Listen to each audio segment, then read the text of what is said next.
I'm going to try this again. I'm trying to keep it short. And I need to be quiet because my voice. But anyway, so here's the thing. We had to go to the primary care doctor first. I had to express how much I really needed a diagnosis.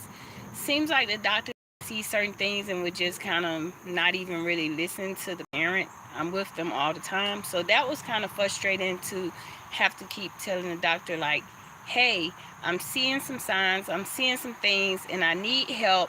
I wanted to know if you can give me a, that's the word I was looking for, a referral.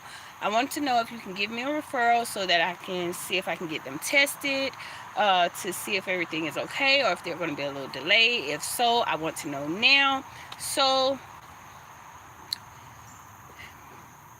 she kind of took her time with it, but she eventually agreed that she was going to give me the referral to be seen. With that, that got on my nerves because it was like a they giving you this, but you really still have to put in more and more work, even though they know that you're dealing with two kids that are like runners. They're extra hyper and everything, nonverbal. So that was kind of difficult. But so I just kept saying, I need to start getting the testing done so that I can start whatever to help them. I'm not trying to take it away. I'm just trying to help them because I know the signs, because I have an adult son that is on the spectrum. Okay, so finally, she gives me the referral. Then when I get the referral, I have to call this number, then call that number, then email this person. I had to do all this just to get the ball rolling. Just to get the ball rolling. Let's not even talk about how they put you on a waiting list. So I'm going through all of this, getting put on a list here, getting put on a list there, and I'm just like, whoever just calls me first, I'm just gonna see what I could do, because this is ridiculous. I don't have time to be sitting on the phone all day or trying to email everybody all day because I got two babies that need my full attention. Okay, I got their dental done, their vision, hearing. I did everything I was supposed to do, and they were still like, well, no, you have to email this person now to let them know that you are ready for an evaluation, and they will contact you back to let you know if they have an opening. I said, okay, fine, whatever. So I'm emailing, I'm calling, I'm trying to do everything I got to do. Finally, get to the point where I can get an evaluation done. And then they tell me my insurance will not cover an evaluation, but if any therapy is needed after, then they'll cover the therapy, but they won't cover the evaluation. Okay, how much is it? The evaluation was 3 different appointments. Now, mind you, I have twins. So for 3 different appointments, it was $250 per child per appointment for just the evaluation. Got the evaluation done, got those appointments out the way. And mind you, like I said, I had just got the dental appointment out the way, the vision appointment out the way, the hearing screening, because they wanted to make sure it wasn't anything going on with their hearing. First of all, you can watch your language, and you don't really know me like that. But anyway, you can keep watching. Thank you for the watch hours. Okay, as I was saying, so then when I got the call back to go into the ABA, no, after the evaluation was done, then I had to still wait until the people at the ABA center were like, okay, you can come in for a tour, but we have to schedule something. So that was another like week or two. So we're just wasting time, basically. That's the way I see it. Okay, so I'm waiting until this appointment comes up so that I could take a tour of the building. And that's what I wanted to talk to you guys about today.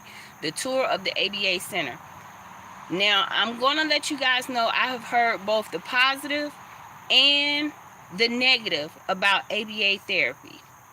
I have heard that it's abusive. I have heard that some people are kind of like traumatized by it. And I'm taking all that into consideration. But mind you, I am the type of parent where if I see that something ain't right, I'll pull them out. I will pull them out. And ABA therapy is for like behavioral.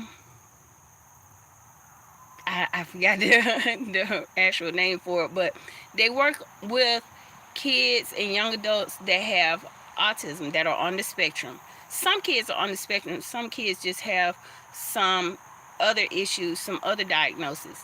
So they work with their life skills, helping them to do life things, and just helping them get into a rhythm of doing things to take care of themselves. So,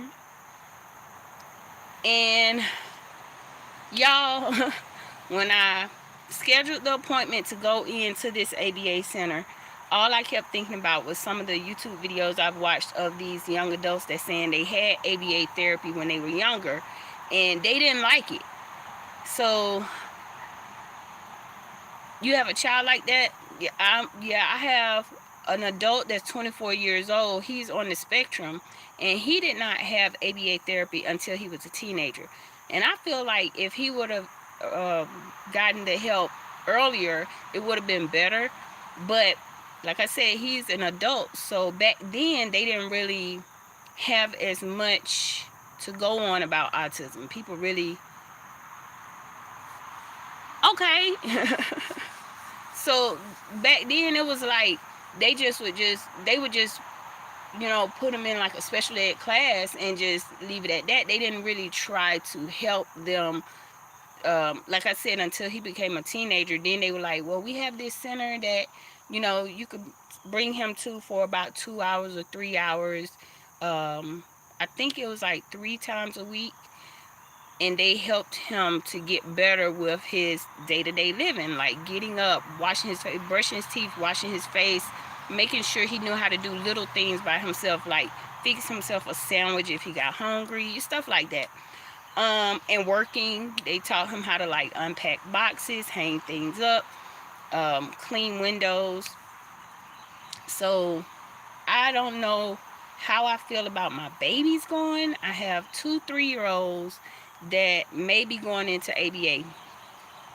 I say maybe because when I took the tour of the building, it looks cool. It looks fun. They have the trampoline, and like I have one of my twins loves stimming with swinging. That's his thing. He loves to just swing. He could swing all day if you let him. And then I do have another twin that the other twin, he likes jumping. So I could see him wanting to be on the trampoline and stuff. So they had the trampoline, they had the rock climbing wall, they had the swings in there, they had the mats on the floor and everything. So it looks inviting. It looks like something that your child who's on the spectrum would enjoy and love. But all I kept thinking about the whole time was like these young adults that saying like, I had ABA therapy and it's abuse. But I wanted to know, what do they consider as abuse?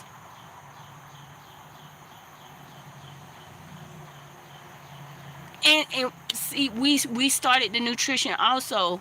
um so I was listening to someone called Yaki Awaken. So I had already started them on no dairy products. What else we're doing? No gluten. We're basically doing fruit and veggies. Every once in a while I give them like a snack that's more natural, like it'll be gluten-free, nut-free, but it's kind of like Fig Newton bars. I could do another video where I show you guys what I give them for like a quick snack. But see, the thing is, there a lot of kids that are on the spectrum have these things where they don't like certain textures, and they don't like certain foods. So one of my twins love fruit. He loved fruit. But the other twin, he could do without. He might eat apples sometimes. So we have been doing that. We have been doing that with the nutrition.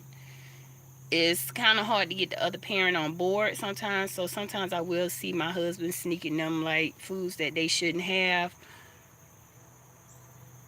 No, I'm gonna keep giving them fruit. I'm gonna keep giving them fruit because the direction that we're going in, I'm gonna keep giving them fruit. I don't give them fruit in the evening. I give them fruit in the morning. But that's just what the nutrition that we're following. Um, because we don't want them to lose too much weight or something like that, and that's another issue. I still want to make sure they're eating, eating. But so the ABA Center. So when I first got there, I was looking at, because I do have escape artists, that's what I like to call them. They will wander off, they will take off running. So as soon as I got there, I'm looking at how their entrance is. It's about ABA therapy. When I first got there, I'm looking at the entrance. The entrance, I was trying to see, okay, do it look like a child can just run out? You know, I'm looking at stuff like that. Does it look secure? Does it look like my child can just wander out of this building? So I'm looking all around the side. I actually drove around the side first and then came back up to the front to park because I wanted to see how the back of the center was. I wanted to see, does it look like it goes straight out into the street, or does it look like if a child does wander off, does it look like they would wander off into some woods somewhere? Okay, so there was a fencing area back there, but there is an area that goes to a street.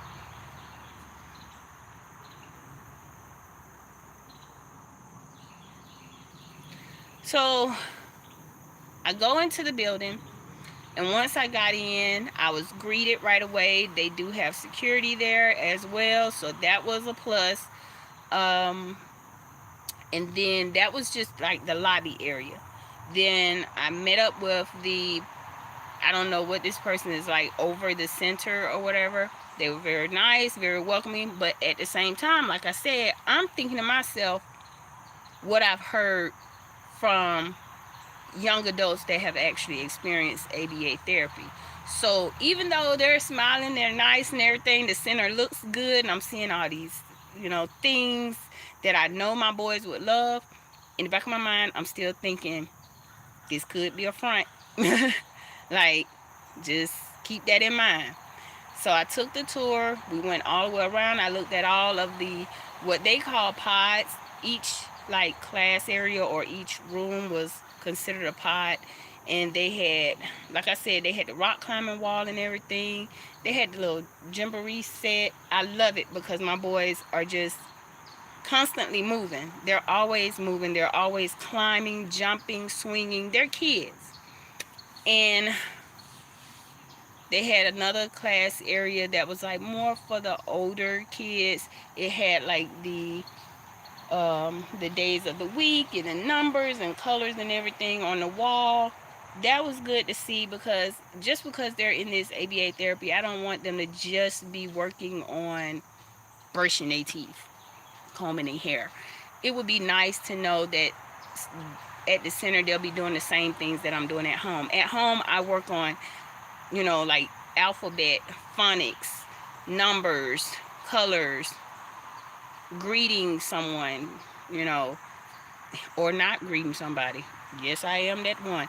But anyway, so after taking the tour, I'm still on the fence, but I'm just, like I told y'all in another video, I'm going to be as honest with you guys as possible. I'm going to try to just be straight up and let you guys know what's going on with this journey. I'm still reading 20 plus books to my boys every day. Some of the books are small books, some of the books are bigger books, but anyway, they're books. I'm reading to them every day, 20 plus books. Every morning I'm singing nursery rhymes and everything to them. And before we do things in the house, I sing about it. I sing about going to take a bath. I sing about brushing your teeth. I sing about eating your foods, eating your fruits and veggies. And that's just what I'm doing right now. And I'm just trying to keep track of any changes that I may see. And I'm going to do the same thing with the ABA therapy. We're going to try it. I'm going to go ahead and do it. But if I see any negative changes in them, or if I feel like they don't really like it there, I will be sure to come back and let you guys know that. But they're only 3 years old. So I feel like this is the perfect time to get them started and have somebody really work with them that knows what they're doing. I would rather for them to be at an ABA center than to be in a regular daycare, because somebody in a daycare may just see it as, oh, they being bad, or something like that, or they may treat them ugly while the parent is not there. And I would rather for them to be with somebody who's trained with these type of behaviors than for them to be with someone who's just there for a paycheck and just whatever. So, and plus, I would like for them to be in the care of someone that's going to take me seriously when I say my child is a runner.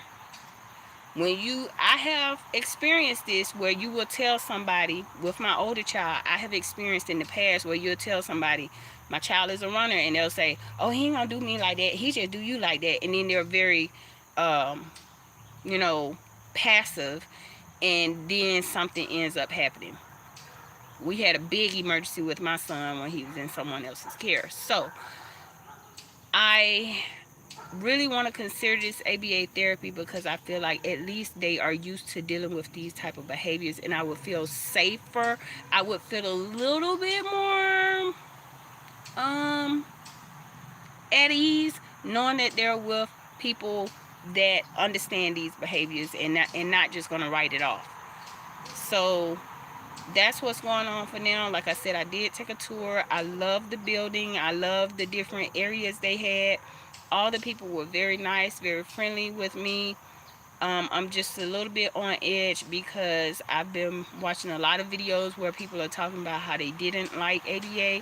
But I've also seen some positive videos also. So I'm not going to, push that to the side. I've seen some positive videos as well where people are saying like, hey, my child did ABA. Or I've seen some people that are saying like, I had ABA early on and I loved it. I enjoyed myself. They taught me how to come out of myself, because they said before they had ABA, they felt restricted. They felt like they were stuck inside themselves and they couldn't express themselves.